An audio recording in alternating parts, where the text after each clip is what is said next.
Imagine pulling into your driveway, the one place that's supposed to be your sanctuary, only to find a gaggle of wannabe cops slapping a tow notice on your dad's old Jeep, the same rusty beast that's carried family memories for decades. That's how it started for me.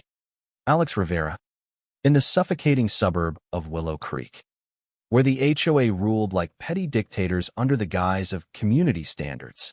But oh, the irony.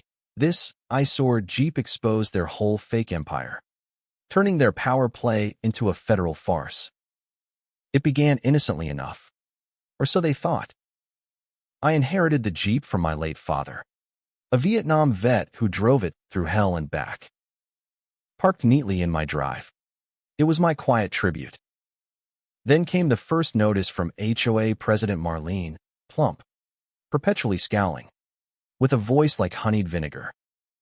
"Your vehicle detracts from our pristine aesthetic," the letter read, demanding I hide it or pay up.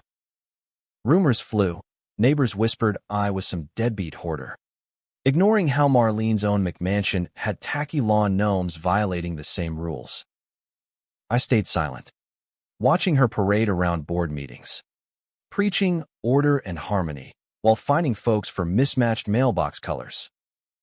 "It's for the greater good," she'd coo, but her eyes screamed control freak. Things escalated when Marlene unveiled her elite security team. Picture this: 2 burly guys in knockoff uniforms, badges shining like dollar store bling, strutting like they own the block. "HOA officers here to enforce compliance," one barked at my door, slapping another fine, now $500, for my Jeep's negligent appearance. Marlene hovered behind, smirking. "Alex, dear, we can't have riffraff lowering property values." Think of the children. I bit my tongue. But inside, I noted the badge's cheap peel, the uniform's mismatched patches. Neighbors cowered. One got cited for a dim porch light at midnight, another for improper angling of their sedan. Whispers turned to fear. Folks drew blinds, paid bogus fines to avoid Marlene's wrath. But when her goons tailed my teenage niece home from school, radios crackling ominously, that was it. Just ensuring safety, Marlene justified later, her polite facade cracking into desperate deflection. I started digging, quietly, patiently. Allies emerged from the shadows. Retired cop Hank spotted the fraud first. "Those badges? Basement counterfeits." "I've busted real imposters." Paralegal Sarah. "Fined for excessive flower pots." Uncovered HOA ledgers. $35,000 siphoned for enforcement gear from shady online vendors. Journalist Mia. Harassed for questioning dues hikes. Connected us to expired licenses and wire transfers. We met covertly, documenting flashlight sweeps, license plate snaps, even Marlene's executive orders doubling penalties. "This isn't protection, it's a shakedown," Hank growled. Laughter mixed with rage as we mocked Marlene's emails. "Community unity demands sacrifice. Pay up or pack up." Her lopsided logic? Priceless. When her thugs threatened to tow my Jeep at dawn, I smiled inwardly. The trap was set. The climax hit like a thunderclap. FBI agents swarmed Marlene's stage tow op, badges real and gleaming.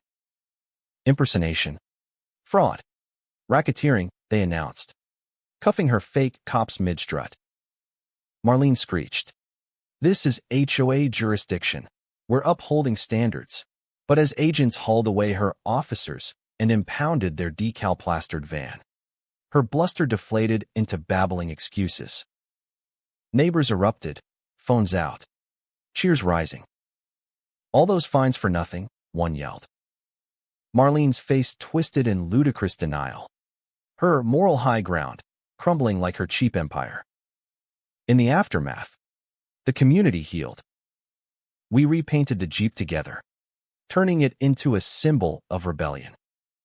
Board members resigned in droves. Marlene faced charges, her trifecta of order exposed as greed. I launched a fund to fight HOA tyrants nationwide, sharing tools to dismantle fake authority. The Jeep roars freer now, a rolling reminder that patience topples bullies. But tell me, in a world of absurd rules, is standing silent ever smarter than striking back? Or does it just empower the next Marlene?